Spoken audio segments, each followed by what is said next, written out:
और Proxima Centauri से देखेंगे तो फटाफट न्यूज पे 20 कन्याएं आएंगी, नमस्कार हम आज जहर नहीं फैलाएंगे, क्योंकि समाज में पहले से जहर फैल गया है। देखिए यहाँ पे कितने लोग मर रहे हैं। आप हमेशा सतर्क रहें, बार बार हाथ धोते रहें। कभी नौकरी से हाथ धोइए, कभी घर से हाथ धोइए, कभी व्यापार से हाथ धोइए, लेकिन अपना हाथ धोते रहिए, क्योंकि सरकार हमारे साथ है।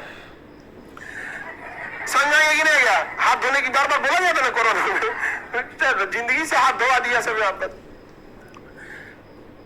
2020 नहीं दिखना है सब, नहीं देखना है 2020। हाँ, बहुत तबाही था, बहुत तबाही था बाबू 2020 का। समझ में आ गई कि नहीं गया? 2020 से इतना तबाही वाला मंजर सोचा कभी जिंदगी में न देखने को मिले। समझ में आया?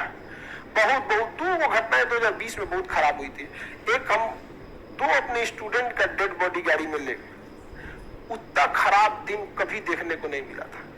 और एक और स्टूडेंट था, उसकी माँ बहुत सीरियस हो गई थी, और उस समय एक दवा थी रेमडेसिविर, जो एग्जैक्टली 2-2.5 हजार की थी, बट ब्लैक में 40,000 में मिल रही थी।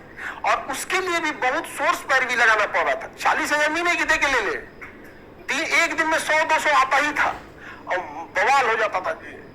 तो हम धीरे धीरे सीरियस होने लगी उसकी माँ, तो कही सर रेमडेसिविर का इंतजाम करना पड़ेगा।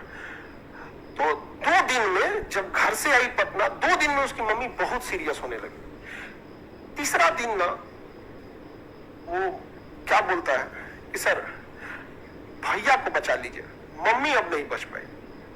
मतलब उसकी दोनों भाई बहन थे, और 2 भाई थे, एक शायद बहन थी, एग्जैक्ट ध्यान नहीं है।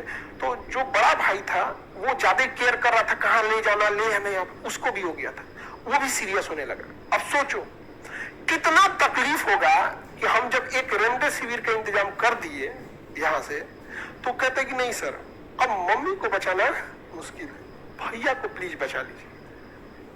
और उस समय हम वो ज्यादा केयर कर रहा था, कहाँ ले जाना, ले या नहीं, उसको भी हो गया था, वो भी सीरियस होने लगा। अब सोच